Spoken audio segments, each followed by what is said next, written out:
Guys welcome to my YouTube channel serious प्यार को क्या नाम दो क्या नाम। और एपिसोड के अपडेट जानने के लिए प्लीज़ मेरे चैनल को लाइक एंड सब्सक्राइब कीजिए। एपिसोड की शुरुआत अर्णव को खुशी की कॉल और मुस्कान मिलने से होती है।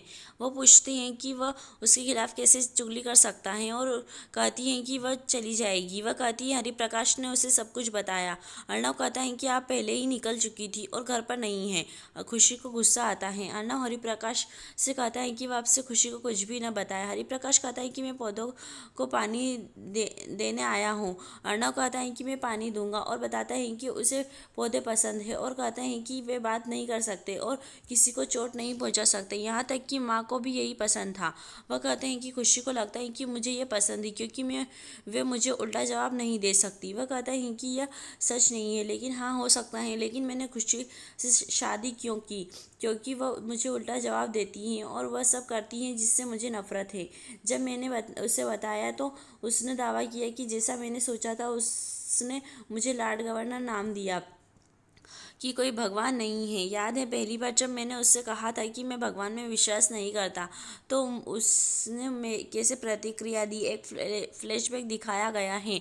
खुशी अर्णव से कहती है कि भगवान से बड़ा कुछ भी नहीं है और वे भगवान में विश्वास करती हैं। अर्णव कहता है जिसके पास पैसा है उसके पास ताकत है। खुशी कहती है अगर वह दर्द देता है तो उसका इलाज भी करता है। वह कहती है कि भले ही आपके पास धन या शक्ति हो लेकिन आप भगवान का मुकाबला नहीं कर सकती, अपना भाग्य नहीं बदल सकते। वह कहती है कि देवी माँ की मर्जी के बिना कुछ भी नहीं हो सकता। अर्णव सिंह रायजादा भी नहीं। भी समाप्त होता है। हरि प्रकाश बताते हैं कि किसी ने गिफ्ट भेजा है। अर्णव उसे देखने के लिए कहता है। उसे नानी का फ़ोन आता है और वह उसे उसकी सालगिरह भूल जाने के लिए डांटती है। अर्णव खुशी को लखनऊ की उसी दरगाह पर ले जाने की सोचते हैं और मन्नत के ताले खोलने की सोचता है। वह सोचता है कि वह खुश होगी और सोचती है कि उसकी चाबी कहाँ है। वह कहता है कि खुशी बिना रुके बात करती है और बताती है कि वह एक मुख प्रकार है इसलिए वह इसे संतुलित करती है। वह पूछता है कि फ़ोन पर ज़्यादा बात करने की क्या ज़रूरत है और कहती है कि वह इससे कार्यालय में दैनिक दिनचर्या के बारे में पूछती है।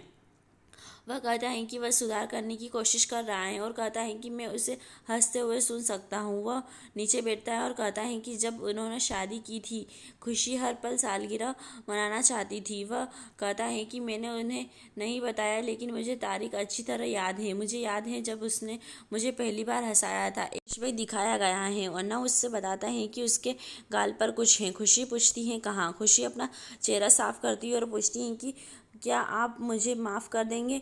वह कहती हैं कि मैंने जो कुछ भी किया वह अनजाने में किया। वह कहती हैं कि यह अम्लता के कारण थे। अर्णव पहली बार हंसा। खुशी देखती है।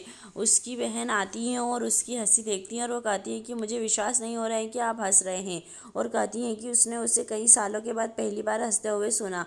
एप भी समाप्त होता है। अर्णव कहता है मुझे नहीं पता है कि वह अपने चेहरे पर बेसन का पता क्यों नहीं लगा सकी।